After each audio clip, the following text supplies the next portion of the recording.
आज हम बायो-सेबार्ट के नियम के एप्लीकेशन के बारे में पढ़ेंगे पुनः।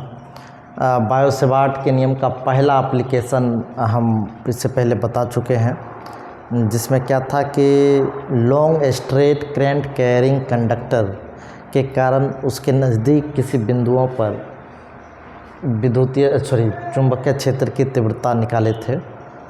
मतलब long straight current carrying conductor यानी सीधे लंबे धारावाही चालक तार के कारण इसके बाहर किसी बिंदु पर चुंबकीय क्षेत्र का मान निकाला गया था।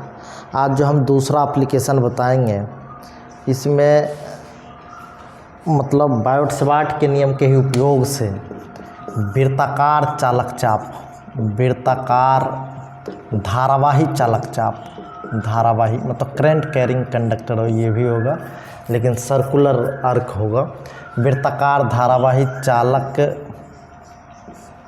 के केंद्र पर, चालक चाप के केंद्र पर कर सकते हैं, चाप पूरा भी हो सकता है। चालक वृत्ताकार धारावाही चालक चाप के केंद्र पर चुंबकीय क्षेत्र का मान, चुंबकीय क्षेत्र का मान ज्ञात करें।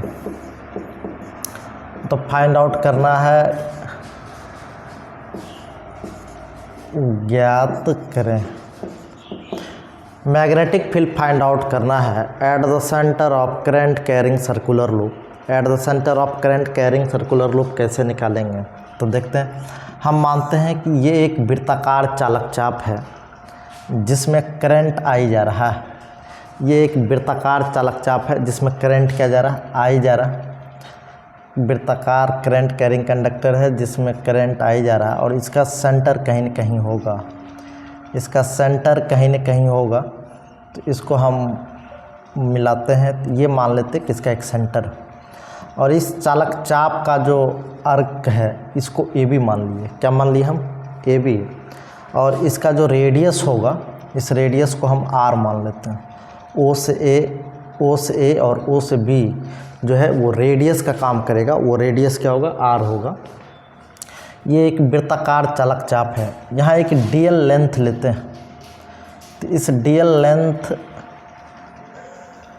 का जो मतलब करंट एलिमेंट का जो इस पॉइंट पे डायरेक्शन होगा, इसको आई डीएल वेक्टर कहते हैं। तो आई डीएल वेक्टर क्या होगा, टेंजेंट के डायरेक्शन में।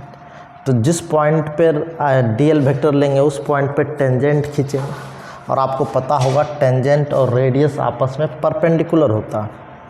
टेंजेंट और रेडियस आपस में परपेंडिकुलर होता। तो इस पॉइंट को हम सीधे सीधे आगे बढ़ाते हैं।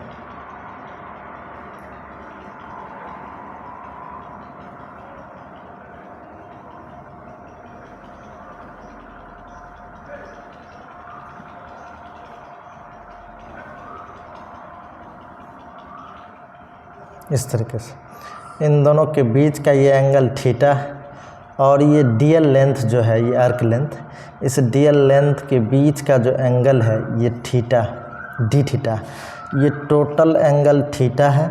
और ये डीएल लेंथ के द्वारा जो सेंटर पे सबटेंडेड एंगल है ये डी थीटा है।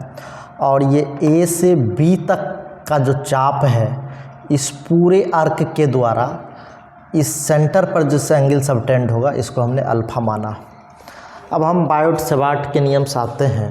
बायो-सेबार्ट के नियम को फिर से हम थोड़ा सा याद दिला दें। ये मान लीजिए एक कंडक्टर है, इसमें करंट जा रहा है और इसका एक डीएल लेंथ